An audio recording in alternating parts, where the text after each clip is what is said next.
आपने हाजी मस्तान का नाम तो सुना होगा, अगर नहीं तो हम आपको बताते हैं कि हाजी मस्तान कौन था। मुस्लिम घराने से ताल्लुक रखने वाला ये शख्स कोई और नहीं बल्कि इंडिया का पहला अंडरवर्ल्ड डॉन था। हाजी मस्तान का असल नाम मस्तान मिर्जा था। वो 1926 में रियासत मद्रास के एक छोटे से गांव में पैदा हुआ। गुर्बत ने मस्तान को बचपन से ही ये सोचने पर मजबूर कर दिया कि किस तरह अपने खानदान के हालात बदले जाएं। जब मस्तान 8 साल का था तो अपने वालिदैन के साथ मुंबई आ गया, जहां उसने मेहनत मजदूरी शुरू कर दी ताकि घर का खर्चा चल सके।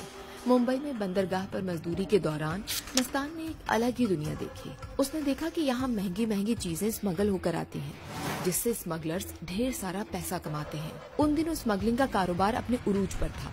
मस्तान ने भी आहिस्ता आहिस्ता स्मगलिंग में कदम रख दिया। पहले छोटे मोटे सामान का धंधा किया, लेकिन फिर जल्द ही बड़े बड़े स्मगलरों के ग्रुप में शामिल हो गया। इस तरह वो जराइम की दुनिया में तरक्की करके डॉन बन गया।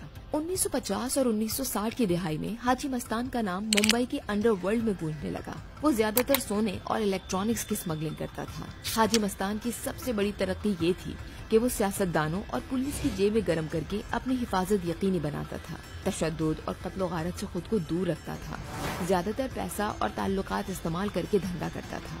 यही वजह थी कि दीगर डॉन्स के मुकाबले में हाजी मस्तान की इमेज साफ सुथरी समझी जाती थी। वो हमेशा सफेद कपड़े पहना करता था। सोने का चश्मा और लग्जरी गाड़ियाँ उसकी शानो शौकत की अलामत थी। लोग उसे गैंगस्टर के बजाय स्टाइल आइकॉन डॉन कहते थे।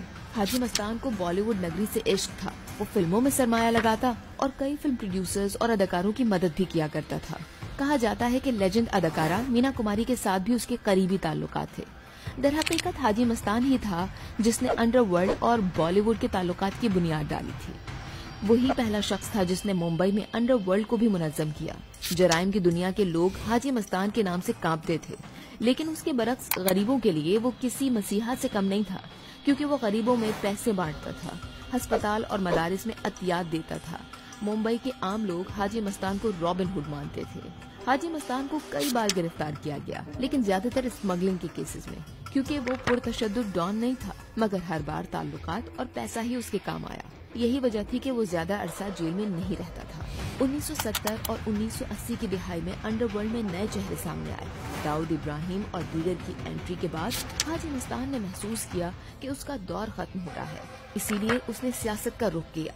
दलित मुस्लिम स्वराज पार्टी के नाम से उसने नई सियासी जमात बनाई, लेकिन सियासी मैदान में कामयाबी हासिल न हो सकी। वक्त के साथ हर जगह उसका असर रसूख खत्म होता गया और फिर बिलाखिर 9 मई 1996 को मुंबई में 68 बरस की उम्र में वो दिल का दौरा पड़ने से चल बसा। हाजी मस्तान को आज भी इंडिया का पहला अंडरवर्ल्ड डॉन कहा जाता है।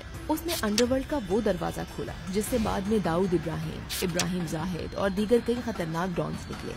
साल 2010 में रिलीज होने वाली Bollywood film once upon a time in Mumbai में अजय देवगन का किरदार हाजी मस्तान की जिंदगी से मुतासिर था।